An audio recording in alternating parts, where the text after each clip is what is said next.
All right, before we get to the heat and the dangerous heat that's on the way, do want to do a quick recap here of our storm reports from yesterday. A lot of them were concentrated down to the east and especially south of us out near Indianapolis. So spare to an extent, but still some bigger storms dropped some heavy rain.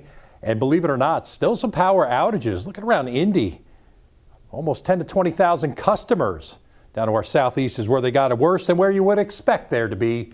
Probably the most power outages, and there are. Now, things are recovering nicely, but now, just as one story ends, right, a new one begins. All right, and this one's going to be the heat, easily the hottest air so far this year.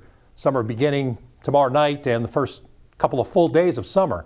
Extreme heat's going to be building in, so we start to get into this heat risk as we look ahead toward Friday, and that extreme heat risk to major heat risk here. And then as we get into Saturday, notice how we get covered up more in purple, so we're in the higher end of what this heat risk is defined by the CDC, and continuing even on Monday. So very dangerous heat out there, very tough to be outdoors. And this is what some of those mean, some of those things we just looked at. If you are in this kind of moderate risk and major impacts here, stay hydrated in a cool place. Sensitive groups may experience heat stress. Be aware of your air quality. And then if you get into the extreme heat, that was that purple, right? Make sure you stay hydrated in a cool place.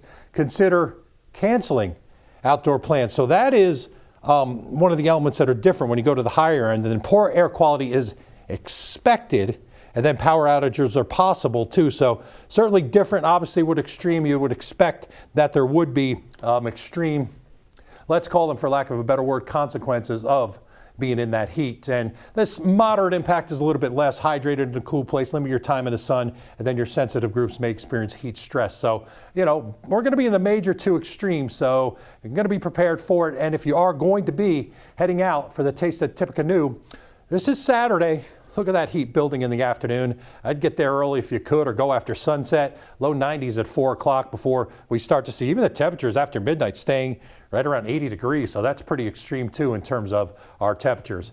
24-hour temperature change. We are cooler, at least for many of us here over the last 24 hours to the east. Here in Lafayette, we're about +6.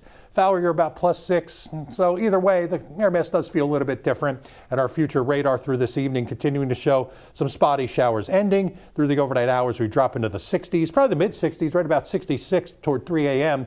But we're precipitation free, so already seeing that change come through with less precip around. Through the day tomorrow, we're looking good. Might notice a touch of humidity start coming back as we get up to and then above 80 degrees. At 1 o'clock, we're at 82. Up toward the north, Morocco 81, Fowler 81. 84 should about do it as we're about peak heating during the mid-afternoon.